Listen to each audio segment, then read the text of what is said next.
anointing in the ministry, hali ya anointing ama upako katika huduma, kazi ya upako katika huduma, na vile Mungu anataka ikue, vile Mungu anataka upako utumike, na vile Mungu anataka tumhudumie.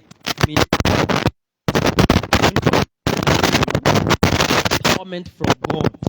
Watu husema kwamba anointing ni mafuta ambao unamwagiliwa, lakini waambie kwamba anointing, it is the empowerment of God upon your life. It is the power of God at work in your life. Na niwaambie kwamba because you are saved, there is a portion of anointing in you. Biblia sema in the book of John chapter 1 verse 27 that we have the anointing in us already. Amen. Bwana Yesu asifiwe. Kwa hivyo anointing haitakuja wakati umemwagiliwa mafuta. Already you have the anointing. But the point here is that anointing activated? Hiyo anointing ambayo is it working? Hallelujah. Is it moving? Is it causing your spirit life to grow? Yani unaitumia kuhudumu. Inatumika aje katika huduma? So it is the empowerment from God ambao Mungu ameweka ndani yetu. So as you walk, as you serve the Lord, ujue kwamba the anointing is in you. Hallelujah. But today we want to activate it. Tunataka tuifanyishe kazi leo. Hallelujah. Tusiwe tunasema kwamba nikipakwa mafuta ndio nitapokea anointing. Hapana. You have it. We need to activate it. Ifanye kazi ndani yetu katika jina la Yesu. And the anointing, wapendwa, it help us to do supernatural things. Mafuta hiyo, upako huo, inakuwezesha kufanya mambo ambayo si ya kawaida. So lazima iwe activated ndani yetu. Ndio hata tunapoabudu, tunapotumikia Mungu, tutumikie Mungu na nguvu zaidi. Tutumikie Mungu tukiona matokeo.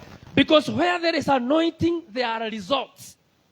Kuna matokeo inatokea. Kwa sababu upako Mungu hajatupea ukae tu. Ile tunaita kinetic ama inaitwa potential ndani yako tu itulie. Hapana. It should be static ama kinetic. Ifanye kazi. Imove. Uone kwamba kuhudumia Mungu kwako sasa you are not struggling. Kuna nguvu inakusaidia. Kuna kitu ndani yako kinakusukuma kutumikia Mungu. There is some power in you that is pushing you to serve the Lord. Bwana Yesu asifiwe. Na niwaambie kuna aina 4 za mtu kufanyika mshirika. Aina 4 za mtu kufanyika mshirika. Najua kuna zile za kawaida, lakini hizi ziko ndani kidogo. Nataka tupelekane pamoja. Number 1, it is through salvation. Unafanyika mshirika through salvation. Ukiokoka, tunakuombea, unapokea wokovu, unakuwa mshirika wetu. Bwana Yesu asifiwe. Number 2, we call it the initial stage, kuokoka. Number 2 is through the teachings. Mafunzo. Unaweza funzwa na usikie kwamba hayo mafunzo mimi sijaisikia pahali pengine. Hayo mafunzo kwangu imenibariki. Hayo mafunzo kwangu nimesikia kwamba nimeenda level nyingine. Sikuwa naelewa hivyo. And when you make that decision, you settle it out kwamba hapo kuna mafunzo ndio nitakuwa. Bwana Yesu asifiwe sana. Tukifunzwa hapa kila asubuhi na usikie kwamba haya mafunzo imekuwa ya baraka, unakuta kwamba kuna mshirika atakuwa wetu kupitia mafunzo tunayofunza. Bwana Yesu asifiwe sana. Number 3 is through the gift. Na tuliguzia last time. Kuna mtu ambaye atainuka na karama fulani. Na ukute kwamba hiyo karama imekuwa msaada kwa kanisa. Maybe it's the gift of wisdom. The gift of hearing. The gift of faith. Ukute mtu anaambia pastor, tuaminie Mungu kitu fulani. Bwana Yesu asifiwe sana. Tuaminie Mungu hata kama ni container charity hapa. Mtu ambaye akona maono kubwa na imani na anasikia kwamba sirudi nyuma. That is a gift of faith. Bwana Yesu asifiwe sana. Unaona vile Baba Guge unaniambia kwamba pastor itawezekana. Hallelujah. It is possible. Gift huanzia hivyo. Unakuta kwamba the gift faith is in you. Kama ni wisdom, mipangilio yako unakuta kwamba kuna vile inaelekea. Hauwezi kuta kwamba kuna makosa. Ukipatiwa pahali unafanya kazi na tokea vizuri. Kwa sababu una wisdom. You are giving wise decision, wise direction. That is the gifting. It causes prophetic connection. Mtu akitokea hapa na karama fulani, huyo anakuwa member. Kwa sababu atakuwa msaada kwa kanisa ambayo anahudumia. And number 4 is by anointing. Is by anointing. Anointing ya Mungu ikiwa juu yako, na ukubali ifanye kazi. Hallelujah. You will find that kwamba umesikia kutulia pahali huko. Hapa kwa hii kanisa. Kwa hii madhabahu unasikia kwamba mafuta yangu ni ya kazi ya hii madhabahu. Upako ambao Mungu ameniwekea ndani yangu, ninasikia ni wa hapa. Bwana Yesu asifiwe sana. So those are 4, najua ziko deep, tutaingia deep baadaye. But I want to go very fast because of our time. In every true altar of God, there is a level of anointing that flows. In every true altar of God. Nimetumia jina true kwa sababu madhabahu ni mengi. Na tumeona mengine kwa TV. Bwana Yesu asifiwe sana. Na pahali tumefika sasa wapendwa, you can notice hii madhabahu kama ni ya Mungu ama hii ni ya manipulation. Ile tuliita diviners. So in every true altar of God, there is a level of anointing that flows in that altar. Hallelujah. And that's why tunataka tutilie maanani madhabahu haya. Kwa sababu tunajua ni ya Mungu wa kweli. Hallelujah. Na tunajua katika haya madhabahu the anointing is flowing. Glory to God. Because in every altar, katika kila madhabahu kuna mwenye madhabahu. Hallelujah. Na mwenye madhabahu si mchungaji. Amen. Mwenye madhabahu ni Mungu ambaye alikuamsha wewe na akakuamsha wewe na mimi akatuleta hapa. Bwana Yesu asifiwe sana.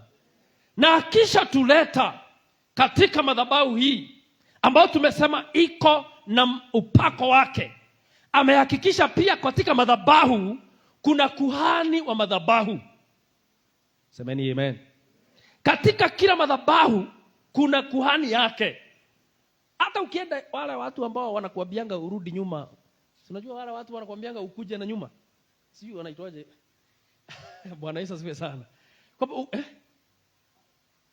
paparazi. Ukiingia unaambiwa ingia, usiangalie mbele, ingia nyuma. Hata huko ukiingia kuna mwenye ana operate kwa hiyo madhabahu. Kwa kila madhabahu kuna yule ambaye anafanya madhabahu hayo ama dhabihu. Lakini hapa kwa kanisa nataka tujue kwamba madhabahu haya ni ya Mungu and the Lord is here. Glory to God. And that's why tuliomba kwamba ukiingia kwa kanisa hata kama ni weekdays, ukuje hapa hata kama mchungaji hayuko, uamini kwamba kile unataka utakipokea. Semeni amen. Because this is the true altar of God. Hallelujah. So the anointing is in this place. It is in this altar. Kwa sababu Mungu ako hapa. Bwana Yesu asifiwe sana. And I want to say something. God is looking at us, all of us, to honor him, the owner of this altar. Bwana Yesu asifiwe sana. Mungu anatazama tumheshimu yeye ambaye ni mwenye madhabahu. Na kwa sababu yeye ndiye mwenye madhabahu, yeye pia ndiye mwenye upako. It's the honor of the anointing. Hallelujah. So if we honor the anointing of God, amen, that anointing will bless us. Si upande huu aseme amen. Great. Najua kuna kajua kanaingia hapo Mama Shiro, lakini ni kazuri. So if we honor the anointing, that anointing will bless us. That anointing will also honor us. Tuliongea hapa Thursday or last time tukasema kwamba we don't need to introduce ourselves. Tunahitaji tu Mungu. He will introduce us to other people. Hata kazini. Huhitaji sana utoe crown yako watu wakujue. Wavita upige saruti kule ndio watu wajue. Hapana. Ukiingia kwa Mungu, God will make sure those people they know who you are. Hata kabla hujasema wewe ni nani. Bwana Yesu asifiwe sana. Kwa sababu ukiingia kwa Mungu kabisa, vile tulisema, launch into the deep, mafuta yake ina flow juu yako. Na mafuta hujipigania. Hallelujah. If you carry that anointing, you don't need to fight the battles. That anointing will fight for itself. Mafuta hujipigania. And that's why wale vijana ambao walitusi Elisha kwamba ako na kipara. Si mnajua hiyo habari? The 42 boys. Lazima mafuta ingejipigania. Biblia inasema kwamba kukatokea duba ikaua wale vijana. The anointing fights for itself. And that's why leo wapendwa, nataka tukitoka kwa ibada leo tujue kwamba we have the anointing. And not only the anointing, but activated anointing. Hallelujah. Kwamba ukiingia pahali hata hewa inabadilika. Amen. Usiingie pahali usikie kama ni chief ameingia. Hapana. Mafuta yetu ni ya chief haifanani. Ukiingia pahali ijulikane kwamba huyu ni mtumishi wa Bwana. This is the servant of God. Hewa inabadilika tu. Na si hewa ya kuweka watu uoga, hapana. Ni hewa unasikia kwamba the Lord is in this place. Hallelujah. So the anointing you honor, it is the anointing that will work for you. Hiyo ni pointi mzuri ya kuandika. Kwa yule anaandika kwa pahali. Kwa yule anaandika kwa akili ni pointi mzuri ya kunakili. Bwana Yesu asifiwe sana. The anointing you honor is the anointing that will work for you. Honor is what connects you to the anointing. Kuheshimu mafuta. Let's go to another point. Honoring the vessel God uses connects you to the grace and anointing they carry. Bwana Yesu asifiwe. Ukijiunganisha, ukitii mafuta ambayo Mungu amemwaga katika haya madhabahu na kuhani wa Mungu. Hallelujah. If you honor also the vessel. Mimi nakumbuka ushagu. Kwa sababu kila mtu akona ushagu yake. Everybody has a village. It's a villager. Bwana Yesu asifiwe. Na kuna wachungaji wa ushagu. Lakini ulikuwa unakuta kwamba watu wa ushagu unasikia wakisema kwa baba Shiro, kwa mama, kwa baba fulani. They did not recognize wachungaji wa ushagu kama wachungaji. Ulikuwa unasikia kwa idha wa Shiro, kwa baba fulani. Bwana Yesu asifiwe sana. Praise the Lord. If you dishonor the vessel that carries the anointing, that anointing will not be of help to you. Bwana Yesu asifiwe. Praise the Lord. Yes. Kama huyo mchungaji wako wa ushago, ukienda unamuitaka brother. Na baba nani? I want to tell you that anointing that he carries, it will not be impactful in your life. Hallelujah. It is good to honor the vessel that God has bestowed his anointing upon. Bwana Yesu asifiwe. In the book of Psalms 133, Psalms 133,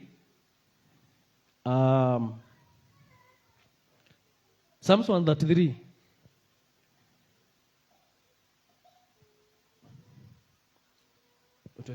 Tuweke background ya green, blue ukiweza hii. Haya. Psalms 133 inasema hivi, verse 3, verse 2. It is like, or verse 1. Look how good and pleasant it is when brothers live together in harmony. It is like oil poured on the head, which flows down the beard and flows down his garments. Ni kama mafuta, watu wakikaa pahali pamoja kwa umoja, ni kama mafuta inatiririka kichwani mwa Haroni, kwa ndevu zake, kwa kanzu yake, mpaka mwisho wa vazi lake. Na niwaambie wapendwa, mafuta huwa haipadi, mafuta huteremuka. Amen. The anointing does not go upward. The anointing flows down. And that's why wapendwa, utaona kwamba nikitaja askofu wetu, nikitaja our parish minister, because I must honor them. Kwa sababu mafuta ambao wamebeba ina flow mimi kwa maisha yangu, na ikifika hapa ina flow hata kwenu. Si ni kweli? Bwana Yesu asifiwe sana. So the anointing our bishop carries, it flows to us even here in Kirigiti. Is it possible? Yes. Because your pastor honors the anointing of our bishop. Amen. Sasa inaweza kosa kumfikia nyinyi if you do not honor, amen, the pastor or the priest in this altar. Si ni kweli? Najua hili funzo si tamu, lakini najua inaingia. Bwana Yesu asifiwe sana. Mafuta ikitiririka, lazima tuwe na connection downward mpaka chini. Hawezi kuta kwamba sisi ndio tunafanya bishop ati program yetu. That is not honoring the anointing. Lakini bishop akiitana, kama next month tuko na conference, Easter conference, ukute kwamba tumekataa kwenda, I want to tell you, the grace he carries and the anointing will not flow to us. But when we honor and obey the anointing that is above us, it will always flow downward to us in Jesus' name. Bwana Yesu asifiwe. That is spiritual leadership. Hata hapa kanisani kuna viongozi wenu, wazee, mama, viongozi wa vijana. Tukikosa kuheshimu, that grace and connection itakosa kuflow vizuri. Kama ni chairman wa wazee, hatuna wawili, tuko na umoja. Kama ni chairlady, hatuna wawili, tuko na umoja. Kama ni chairman wa youth, hatuko na wengi, tuko na umoja. So we honor even the leadership, so that there is a connection going down. Semeni amen. Mafuta huenda chini, haipadi. Najua hiyo mmepata. So we talked about the anointing, familiarity. Familiarity ni kuzoea mafuta. Kuzoea mafuta. Na niwaambie kwamba mafuta ama Mungu does work with age. Does not work with age.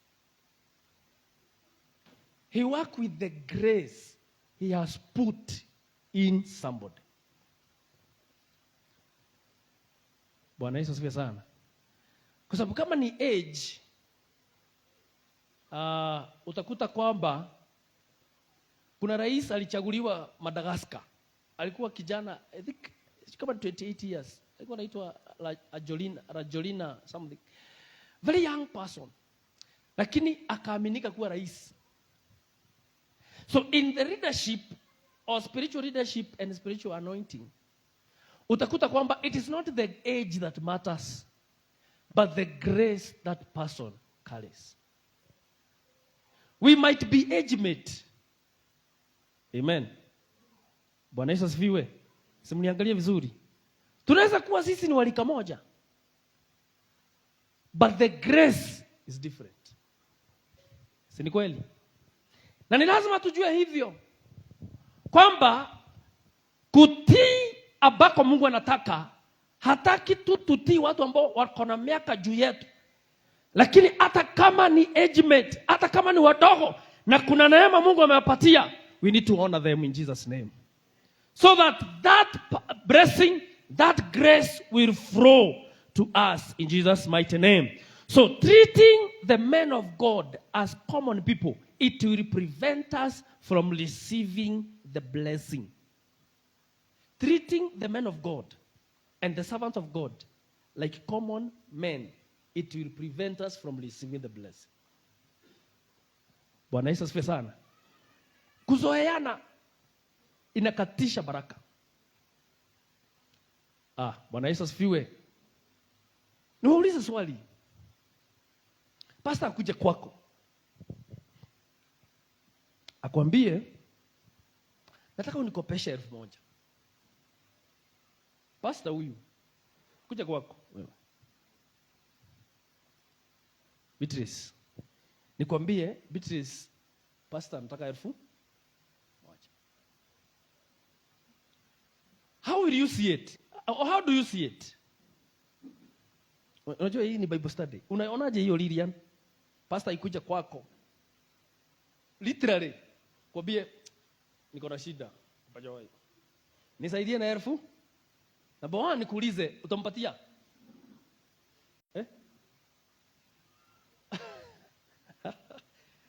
Yaani hamwezi patia pastor dhao. Kama ni kama iko utanipatia. Okay. Lakini pia kwa mtazamo mwingine utaona pastor na picha gani? Tokea tu kweli. Anaomba dhao aje. Unasikia wewe? Pastor anaomba dhao. Pastor anaomba dhao aje. Ni kweli. Ni kweli unaweza kosa kuninyima. Lakini mtazamo, ama inaitwa kwa Kiswahili muonekano, vile utaniona itabadilika. Hata kuna wakati utakutana na mimi unihepe kwa sababu utaona kama nitakuitisha dhao hiki. Sasa wapendwa, kuzoeana hiyo kwamba pastor amekuja kukuomba dhao. Usigojee pastor akuje akuombe pesa. Bwana Yesu asifiwe sana. Bwana Yesu asifiwe. Usigojee nishuke hapo kwako nikuombe dhao. Lakini ile Mungu atakuuza, hiyo pastor ataipokea. Anitabia treasurer, nimepokea kutoka. Bwana Yesu asifiwe sana. Lakini nikuja kwako kuomba, hapana. Another thing, wewe ukuje kuomba pastor pesa. Sema unataka dhao. Amen. Sinitue. Hata mimi nimuulize hiyo swali. Unataka kuja kuambia pastor niko na shida ya 2,000. Na unasikia mimi sina mtu mwingine wa kukibiria, ni pastor. Na najua pastor hawezi kosa. Bwana Yesu asifiwe sana. Do you expect me nikukopeshe na nikwambie unirudishie? Bwana Yesu asifiwe sana. Praise the Lord. Una expect pia sawa, kama iko nitakupea. Vile hata nyinyi mmesema kama iko mtanipea. So kama iko nitakupea, but do you expect nikwambie unirudishie next month? Unaona, amwezi expect hivyo, sio? So nataka kuambia hivi wapendwa, ukikuja kwa pastor usikuje kukopa. Ile pastor atakupatia ujue ni baraka, hakuna kurudisha. Bwana Yesu asifiwe sana. Hiyo ujue tu hivyo. Kwa sababu ukikosa kurudisha next month, tumekubaliana unirudishie next month, ukose, hiyo sasa utakuja ibada. So ikifika ni kuzoeana, tuweke boundaries, si kweli?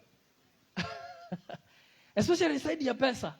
So ukikuja, mimi nitakupatia 500 na nikwambie Mungu akubariki. Haleluya. Hiyo pesa iende izae zingine katika jina la Yesu.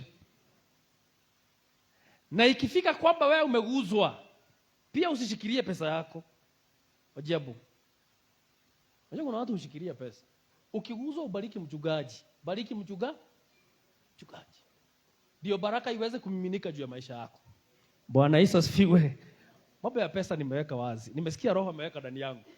Na nimeiongea hiyo. Kwa sababu ni ya baraka sana, na hatutaki mtu akose kuja kwa kanisa kwa sababu pastor alimkopesha pesa. Bwana. Mimi nikikupatia ni baraka. Wewe utajirike na milango ifunguke. Hallelujah. So anointing comes only from God. Haitoki kwa watu wengine, hata si kwa mchungaji.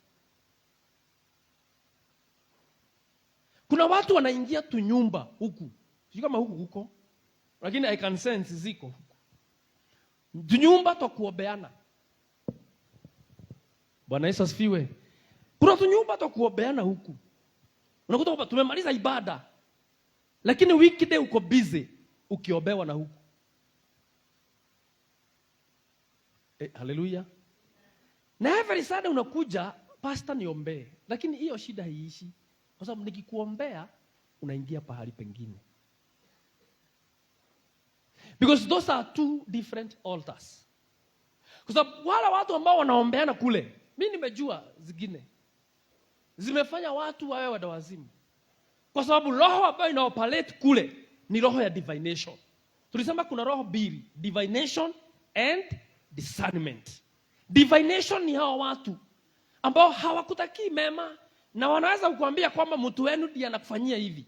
Wako huku wengi. Mimi nawaomba kama pastor wenu. Bwana Yesu asifiwe sana. Tusiingie kwa huto tunyumba tutakuombeana huku.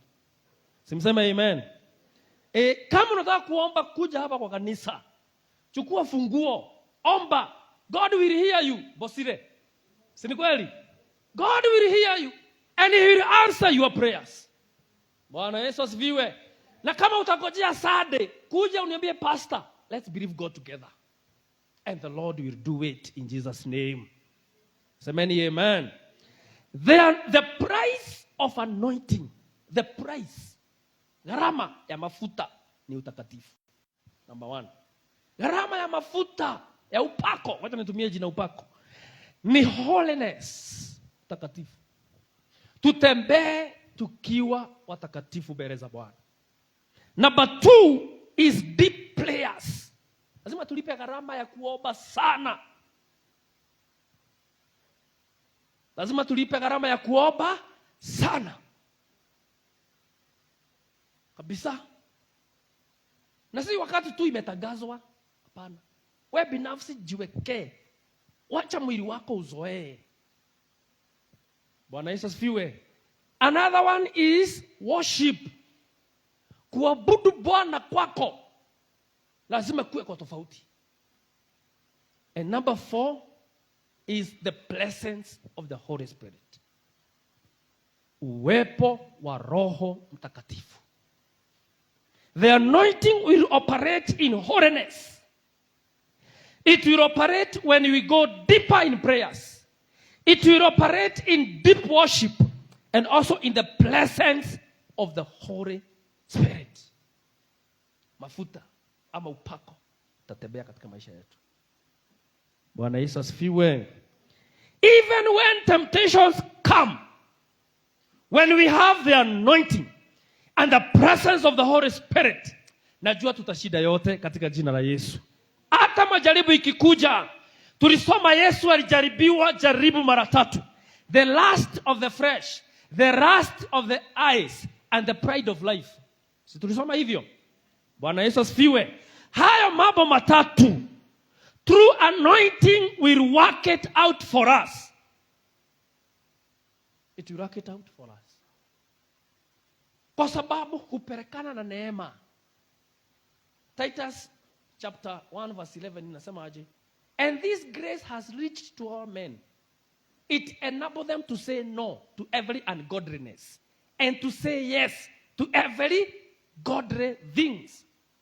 Kwa hivyo tukipokea upako, tujue kwamba tuna neema ya kushinda majaribu. Bwana Yesu asifiwe sana. Na niwaambie kwamba it is the anointing that breaks the yoke. It is not the gift. Isaiah chapter 10 verse 27. The yoke will be broken because of the anointing. You may have the gift, but it is the anointing that breaks the yoke in Jesus' mighty name. Hallelujah. So we want this church to have an impact. And the impact will come when we allow the anointing to flow. When we allow God to use us, when we allow the anointing to operate, I want to tell you the church will have impact. Let me go very fast. Niseme hii point. The priest of the church. Tuingie hapo sasa kwa priest of the altar. The priest in the church. The priest of the church develops anointing. Kuhani wa madhabahu ambao ni ya ukweli anatoa ama akona upako ambao number one brings cover to the members. Number one. Bwana Yesu asifiwe sana. Praise the Lord. So Mungu amenifanya niwe kuhani kwa mapenzi yake katika haya madhabahu. Na kwa sababu ya huo mpako wa Mungu, there is anointing that I carry. Semeni amen. Bwana Yesu asifiwe. And that anointing, number one, will cause cover upon your life.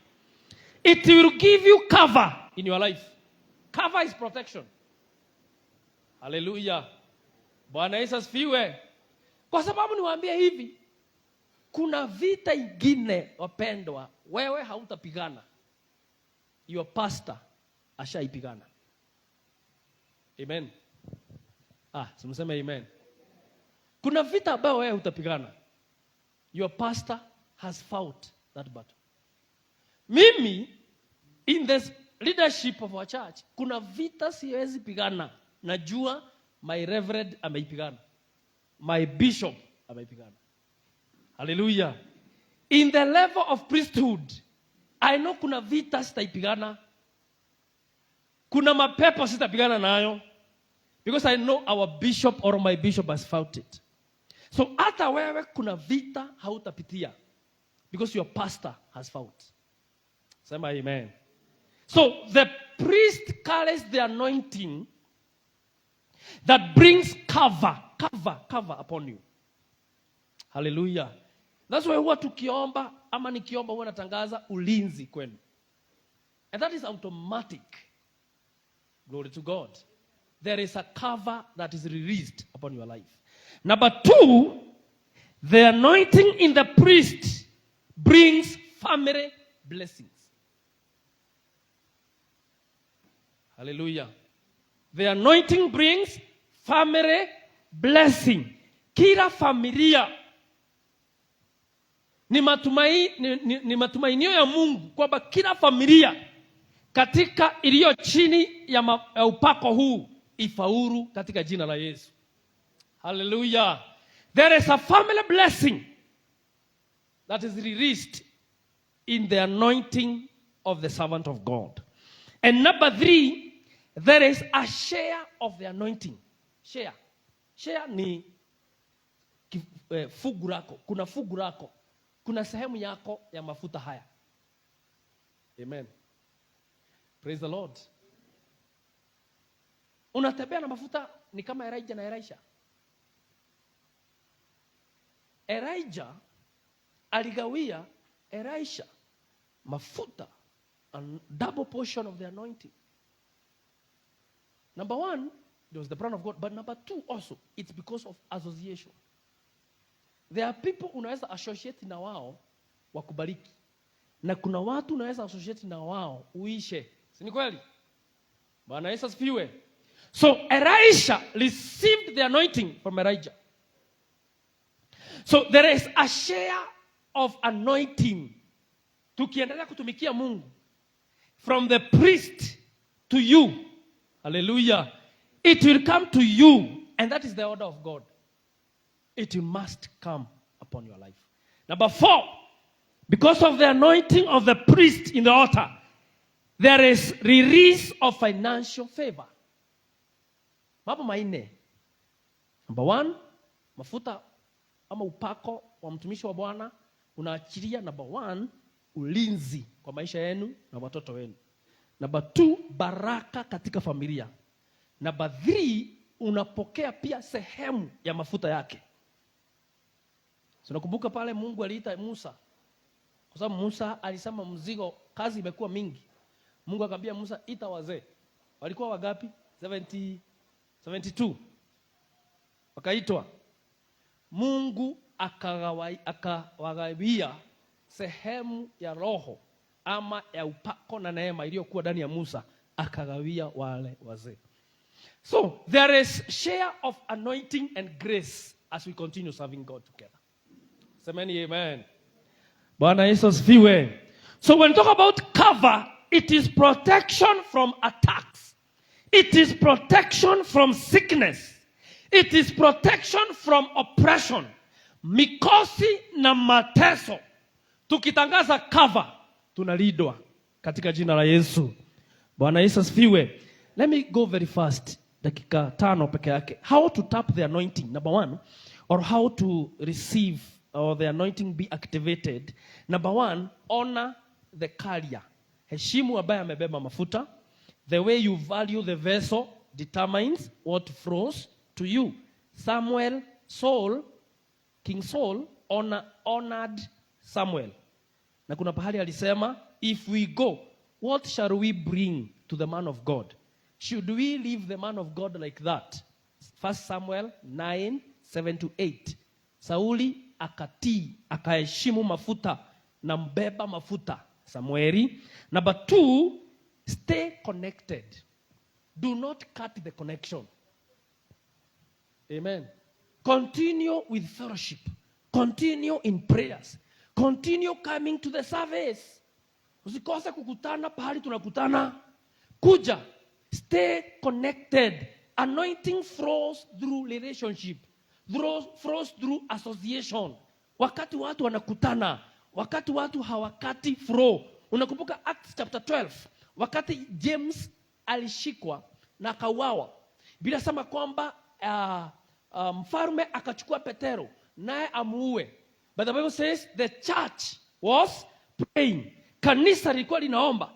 Na wakati aliwekwa kwa gereza, milango ya gereza ikafunguka. Bwana Yesu asifiwe sana. Because there was connection ya kanisa na Petro hata akiwa katika jela. Praise the Lord. So do not cut the connection. Do not disconnect yourself. Let there be flow from the altar to your life in Jesus' name. Number 3, obedience. Kutii. Kutii ni vizuri. Bwana Yesu asifiwe. Kama mwaka huu tuko na mambo mingi sana ya kanisa. Mingi. Na pastor hataweza peke yake. Mora. Pastor hataweza peke yake.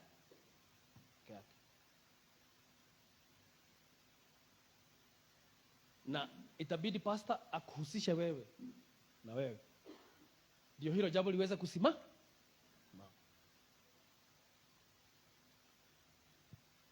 Na hatutaki ama pastor hataki. Pastor hataki kwamba kama sasa tumekoroga, hatujamaliza ni kweli. Lakini kuko sawa kuliko bere. Si ni kweli? Si useme ndio. Na kuna shilingi yako ilihusika. Is it true? Kidogo, kubwa, kiasi yote ambayo ulitoa ilikuwa ya baraka kufanya hii kazi. Hatutaki sasa useme ama pastor hataki useme, pastor ametuingiza kwa kazi mingi. Bwana Yesu asifiwe. Wewe simuniangalie. Sasa pastor ndiye anaongea. Si viongozi wanaongea, ni pastor peke yake anaongea. Anasema tumekoroga hapa na pale hatujamaliza. Na najua James anaweza kuwa na 1000 na mwingine imaliza wapi? Simseme pale. Na tukimaliza hapo wapendwa, tuko na choo zetu hazijakaa vizuri. Hata ukienda unakuta hazijakaa vizuri. Zinataka improvement. Sasa kuuliza nani wameona choo, kwa sababu najua shajua ziko. Lazima najua vile ziko. So we need some improvement. So pastor atakuja kwako waambie sasa wakati umefika tufanye improvement hapa nyuma. Mimi nawaombea mtajirike. Semeni amen. Nawaombea mtajirike katika jina la Yesu. Ndio hata kama ni issue kama hiyo ya choo, mmoja anasema pastor niachie hiyo choo nitatengeneza. Mpaka zile za nyuma. Because we have also zile za pale nyuma. And we need them to work. We need them to function. Zote tunataka zitumike. Hallelujah. So ukisikia mzigo wa kanisa ama ya kazi ya Mungu, usinugunike. Ukipewa mzigo na Mungu, ambia Mungu nataka nifanye aje. Amen. Semeni amen. Mungu nataka kwa hii mradi unataka nitoe gapi? We don't force. We talked about covenant walk with God. Utembea na Mungu, umwambie Mungu, mimi ni wa hili kanisa na kuna mradi wa plot. Kwa sababu najua Mungu atatupea hata plot ya kanisa. Si ni kweli? Mwambie Mungu sasa, ni gapi unataka nitoe iwe ya baraka kwa mradi? Kwa sababu nataka mawazo yetu pia ibadilike kabisa. Isiwe kwamba nikikuitisha 1,000 ya kutengeneza hii screen. Unajua sasa umeingia kwa hii department. Useme pastor amenisukuma sana. Sasa ukose kuja kanisa. Si unaona hapo kuna shida? Nataka sisi wote tukomae. Sisi wote. Bwana Yesu asifiwe. Praise the Lord. Praise team, tuliongea na nyinyi. Kuna kitu tunapanga hapo. Na ni mwisho wa mwezi huu. Amen. Praise team, sema amen. So hii yote tunafanya si ya mchungaji, ni ya nyumba ya Mungu. Na niwaambie kwamba tukirebesha nyumba ya Mungu, hata maisha yetu Mungu atarebesha. Kwetu Mungu atarebesha. Haleluya. Hata maproti tutanunua katika jina la Yesu. Hata magari itakuja tutayaendesha in Jesus name. So sauti tu, kitu tu cha maana ni kutii sauti ya Mungu na kutii maagizo ambayo Mungu anatupatia. Bwana Yesu asifiwe sana. Obedience activate what the anointing carries. And number 4, serve the anointing. Tumika. Serve. Tumikia upako huo. Tumikia hiyo anointing ambao Mungu amepeana katika maisha yako. Na katika madhabahu haya kuna upako Mungu amepeana. Tutumikie. We serve the anointing. 1 Kings chapter 18 verse 4 inasema Obadiah served and protected the prophets and God preserved him. Mungu akamlinda na akamhifadhi maana alitumikia mafuta na neema ya watumishi wa Bwana. Tusimame na miguu yetu katika jina la Yesu Kristo. Najua muda wetu umekimbia kidogo, but the grace is here, it's sufficient. In Jesus name. Simama na miguu yako. Na ningetaka uchukue dakika moja ubie Bwana akusaidie katika jina la Yesu Kristo. Sisi wote Mungu ametuita kwa kazi yake. We are all here in the vineyard of God in the name of Jesus Christ. We are all workers in the vineyard. Abia Mungu akusaidie katika jina la Yesu Kristo. Tell God to give you the grace and also the ability and also the obedience. Abia Mungu kwamba nitaheshimu upako wako. Nitaheshimu kuhani. Nitaheshimu neema yako ambayo umeachilia kwa madhabahu. Nitaheshimu uongozi wa kanisa.